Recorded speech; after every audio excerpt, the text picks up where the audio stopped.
अरसे से अंदरूनी इख्तलाफात और अब आईनी बेंच के फैसले के बाद मखसूस नशिस्तों से महरूम होने वाली पीटीआई को आज अहम तरीन 3 सिग्नल जो हैं वो बड़े वाज़े अंदाज में देना पड़े हैं।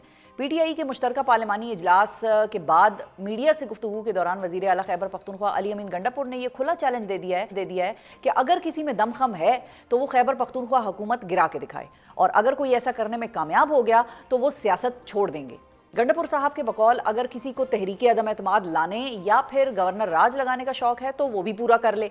पार्टी चेयरमैन गौहर खान ने भी गंडापुर साहब की हाँ में हाँ मिलाई है और खैबर पख्तूनख्वा हुकूमत गिराने की यही चैलेंज उन्होंने भी दिया है। पीटीआई क़यादत की तरफ से दूसरा अहम तरीन सिग्नल पार्टी में मुकम्मल इत्तेफाक और हमाहंगी का दिया गया है, जबकि तीसरे सिग्नल में पार्टी चेयरमैन गौहर खान ने यह वाजे कर दिया है कि पीटीआई को मुज़ाकरात करने पर कोई एतराज़ नहीं है और पार्टी क़यादत इस हवाले से बिल्कुल तैयार है, मगर हतमी इशारा और मंजूरी जेल में कैद इमरान खान की जानिब से आना बाकी है। ये तीनों सिग्नल्स पीटीआई को एक ऐसे वक्त में देना पड़े हैं कि जब जेल में कैद पीटीआई रहनुमाओं ने इस्टेब्लिशमेंट के साथ साथ हुकूमत के साथ भी मुज़ाकरात करने की तजवीज़ को सपोर्ट कर दिया है। गुज़िश्ता रोज़ जेल में कैद शाह महमूद कुरैशी, डॉक्टर यास्मीन राशिद, सेनेटर एजाज चौधरी और उमर सरफराज चीमा की जानिब से पार्टी क़यादत के नाम एक खुला ख़त मंजर-ए-आम पर आया, जिसमें इस बात पर जोर दिया गया कि पीटीआई इस्टेब्लिशमेंट के अलावा हुकूमत के साथ भी सियासी मुज़ाकरात को संजीदगी से ले और जेल में कैद इन चारों रहनुमाओं को भी उन मुज़ाकरात का हिस्सा बनाया जाए। इसके अलावा इन असीर रहनुमाओं ने मुज़ाकराती कमेटी इमरान खान की मुशावरत से बनाने का भी मुतालबा कर दिया है। पीटीआई के इन तमाम मामलात को इसकी अहम तरीन इत्तेहादी जमात सुन्नी इत्तेहाद नज़र से देख रही है और इस हवाले से गुफ्तगू करने के लिए हमारे साथ मौजूद हैं सुन्नी इत्तेहाद काउंसिल के सरबराह साहिबजादा हामिद रज़ा साहब। अस्सलाम वालेकुम साहिबजादा साहब। वालेकुम अस्सलाम जी। ठीक ठाक हैं? अल्लाह का करम अल्हम्दुलिल्लाह। ये बताएं साहिबजादा साहब कि ये जो आज अली अमीन साहब ने बात की है चैलेंज देकर, ये तो कुछ आबैल मुझे मार वाली कहानी नहीं लग रही कि मतलब किसी का हो सकता है ध्यान ना हो, वाकई किसी ने इस बारे में सोचा ना हो और आप उसको इनविटेशन दे रहे हैं कि आ जाओ भाई तुम कर लो ये काम। बिस्मिल्लाहिर्रहमानिर्रहीम, बहुत शुक्रिया। नहीं, मेरा ख्याल है कि आबैल मुझे मार वाली बात नहीं है। कुछ चीज़ें हैं जो हो रही हैं पस पर्दा भी काविश की गई या कुछ पार्टियों की ख्वाहिश है कि इस मौके से फ़ायदा उठाएं। अगर अभी भी फ़र्क जो है वो 33-34 का है।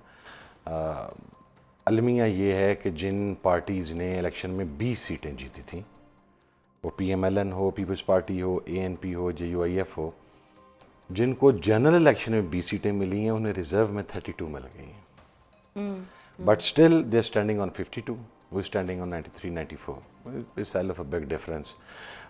लेकिन काविश ज़ाहिर है जब समझते हैं पॉलिटिकल पार्टीज़ के जो राइवल पॉलिटिकल पार्टी है उसके अंदर कोई इंटरनल डिफरेंसेस हैं तो शायद हम उसके अंदर से रास्ता बना लेंगे या किसी को तोड़ देंगे, तो इस किस्म की बात की जाती है। But they didn't understand one thing कि इख्तलाफ राय पीटीआई में है। मैं आपके प्रोग्राम में बड़े अरसे से कहता चला आ रहा हूँ और मैं इस बात से इत्तफाक नहीं करता जिस तरीके से उस इख्तलाफ राय को पार्टी मीटिंग्स के अलावा या मुतल्लिका फोरम पे डिस्कस करने के अलावा बाहर लाया जाता है।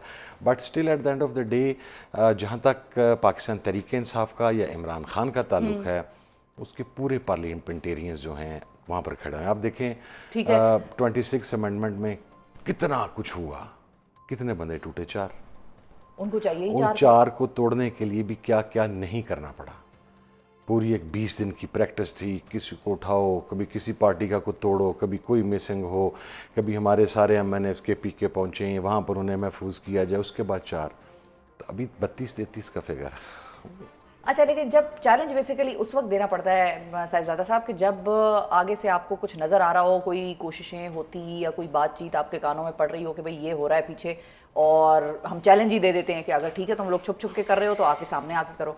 तो ये वाज़े तौर पर कोई इतलात आप लोगों को मौसूल हुई हैं, कोई बातचीत किसी से जारी है, कोई ऐसे रहनुमा हैं जिनको आप लोगों को शक है कि भाई ये ज़रा आज़ाद हैसियत में रहे हैं अभी तक और अब इनको अपनी तरफ लेकर आओ इससे पहले कि ये उधर चले जाएं? नहीं, शक किसी एक के ऊपर भी नहीं है, ठीक है, लेकिन इस बात से मैं एग्री करता हूँ कि जो चैलेंज किया गया है, जाहिर है कोशिशों को मद्देनज़र रख के किया गया है।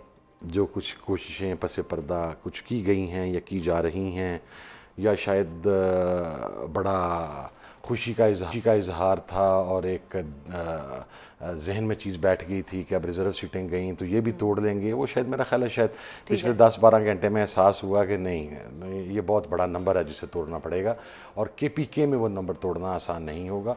तो किसी पार्लियामेंटेरियन के ऊपर, KPK के ऊपर कोई शक नहीं है अभी तक किसी किस्म का। लेकिन ज़्यादा एतबार भी आपके, चाहे कोई भी सूबा हो, मैं यहाँ पे कुछ नहीं कह रही, लेकिन एक सवाल की हद तक मैं ये पूछ रही हूँ कि KP का ही आप लोगों का वो शख्स था जिसकी के जो बेचारा फौत हो गया, लड़का मुबारक ज़ेब, और उसी का भाई था, KP से ही ताल्लुक था, और वो किस पार्टी में जाकर बैठ गया था, तो वो आप लोगों का ही बड़ा देरीना साथी। वो मुख्तलिफ हालात के अंदर आया था, और फिर आप उसके बाद उसका हाल तो देखें ना, अपनी कॉन्स्टिट्यूंसी अभी में ताज़ा वापस तो आप नहीं लोगों जा का शायद चौधरी उस्मान साहब हैं बहरहाल, लेकिन मैं बड़ी बात क्लियर है, मुझे नहीं पता अभी तक क्यों उनके खिलाफ फाइल नहीं किया गया। हमें उनके खिलाफ डिस्क्वालिफिकेशन के लिए जाना चाहिए, 62 लगता है, क्योंकि दो चीज़ें हैं। नंबर वन, आप जब पब्लिकली कुरान के ऊपर बैठ के हलफ देते हैं और उस हलफ को तोड़ते हैं तो वो आप खाइन होते हैं, आपने कुरान का हलफ तोड़ा है। नंबर वन, 62, 63 यहाँ पे इतलाक होता है। नंबर टू, उनका SIC का एफिडेविट जमा है। अच्छा, तो फिर तो ये एक्शन आपकी पार्टी लेगी, तो किसका इंतजार कर रहे हैं आमिर साहब? PTI की लीगल कमेटी नहीं करना ठीक ना है, जी, जो मैं करेगी तो मैं इंशाल्लाह I'll sign the document, as simple as that। लेकिन PTI वाले डिले भी कर देते हैं, ये भी आपको पता है, चीजें इधर काम करते आगे दौड़ पीछे छोड़ हो जाता है ना उनके साथ। आई होप इस मरतबा नहीं होगा ऐसा। अच्छा नहीं होगा, आप करेंगे, इनके खिलाफ एक्शन लेंगे? लेना चाहिए, क्यों नहीं लेना अच्छा, अब ये जो PTI वाले सारे हैं, ये सुन्नी इत्तेहाद काउंसिल के ही मेंबरान कहलाएंगे? असूली तौर पे तो वही कहलवाना चाहिए, क्योंकि देखिए मैं आपको एक सिचुएशन बता देता हूँ।